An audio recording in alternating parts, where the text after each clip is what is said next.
رانا صاحب آپ سے یہ آغاز کر لیتی ہوں، کیوں آپ بار بار دعوت دے رہے ہیں؟ وہ نہیں کرنا چاہ رہے آپ سے بات، اور جو کرنا چاہ رہے ہیں پی ٹی آئی کے اندر، کیا آپ کی ان سے کوئی ملاقات، کوئی بات، کوئی رابطہ ہوا کہ یہ پی ٹی آئی کے اندر جو ڈیوائیڈ ہے چلے آپ اس کو استعمال کر لیں، جو لوگ بات کرنے کو تیار ہیں انہی سے بات کر لیں؟ بسم اللہ الرحمن الرحیم. دیکھیں، آپ نے بالکل ٹھیک پہچانا، اور آپ نے پی ٹی آئی کا مسئلہ کیا ہے. جب پی ٹی آئی خود حکومت میں تھی اور ہم ان کے مینڈیٹ کو چیلنج کیا کرتے تھے اور ان کو سلیکٹڈ حکومت کہتے تھے، تو ہم جو ہے مساق معیشت کی بات کرتے تھے اور یہ ہمارے سے بات نہیں کرتے تھے. ہم کرونا کے ٹیبل پہ آ کے بیٹھتے تھے، ٹیبل پہ آ کے کہ کرونا کے بارے میں بات کرو، یہ ہمارے سے بات نہیں کرتے تھے. ہم نیشنل سیکیورٹی کی میٹنگ میں جاتے تھے تو وزیر اعظم اس لیے نہیں آتے تھے کہ ان کو اپوزیشن سے ہاتھ ملانا پڑے.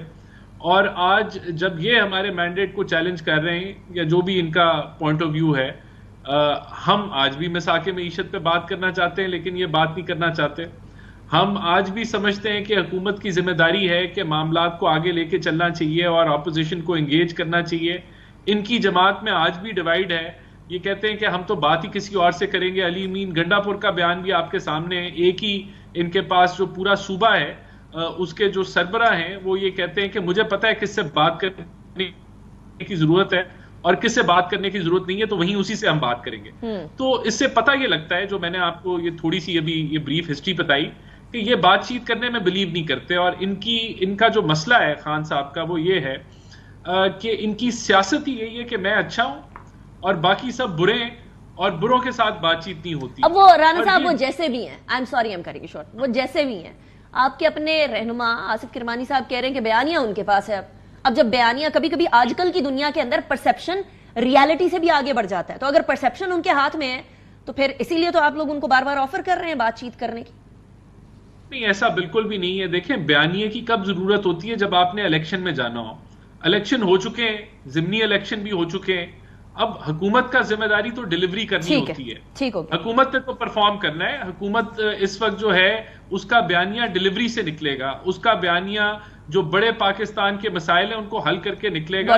یہ ابھی ہمیں کوئی جو ہے وہ الیکشن کوئی ایسا کوئی بڑا امتحان نہیں آنے لگا کہ جس کے لیے ہمیں کوئی جعلی بیانیہ یا کوئی پروپیگنڈا کرنے کی ضرورت ہے. جس طرح ابھی وہ امتحانوں کی بات کریں گے رانا صاحب. امتحان تو ابھی عشق کے امتحان اور بھی ہیں. ابھی تو امتحانوں کا آغاز ہوا ہے. آپ لوگوں کے سامنے گندم ہے، اے جے کے والا معاملہ ہے. آپ امتحان کہہ رہے ہیں کہ کوئی نہیں ہے. میں ابھی آپ کو امتحان گنواتی ہوں، لیکن تھوڑی دیر بعد.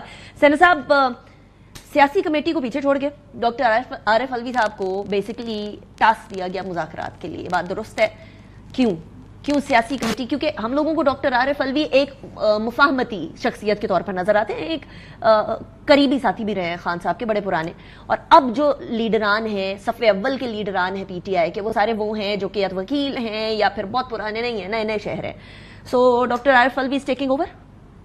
بسم اللہ الرحمن الرحیم. ایاک نعبد و ایاک نستعین. دیکھیں، جو میری نظر میں عارف علوی وہ شخص ہیں جو کہ 2013 تک سیکرٹری جنرل بھی تھے پی ٹی آئی کے. وہ بہت سینئر لوگوں میں سے ہیں، بہت شروع کے لوگوں میں سے ایک ہیں. تو ان کو اس قسم کا منصب دینا، اور پھر ان کی he is very articulate, he is very intelligent, he is educated. ہر لحاظ سے میں یہ سمجھتا ہوں وہ اٹس اے گریٹ ڈیسیژن کہ ان کو یہ اہم جو ذمہ داری ہے یہ ان کو دی گئی ہے. اور آئی ایم شیور وہ اس میں کسی نہ، اور پھر ابھی جس عہدے سے وہ نکلے اس عہدے میں ان کے لحاظ سے وہ ان کی جو شخصیت ہے اس کو اور زیادہ ٹھہراؤ اور امپورٹنس بھی دے دیتا ہے. تو میرے خیال میں it's a good move from Imran Khan کہ انہوں نے ان کو دے دیا ہے.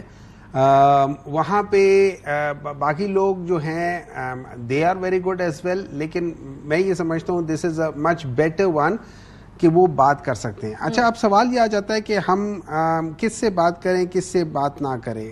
دیکھیں، اس طرح ہو جاتا ہے کہ گورنمنٹ کچھ کر نہیں سکتی ہے. جو الیکشن کمیشن ہے اس نے ڈی نوٹیفائی، یہ جو سپریم کورٹ نے کہا ہے ریزرو سیٹس کا، election commission has refuse to denotify that thing. Government کے پاس اتنے اختیار نہیں ہے کہ وہ اپنے مطلب کے لوگوں کو سینٹ میں ووٹس لے کر آئے، ان کو جو کہا جاتے ہیں، جن کے نام کہا جاتے ہیں، ان کو ووٹ دینے پڑتے ہیں.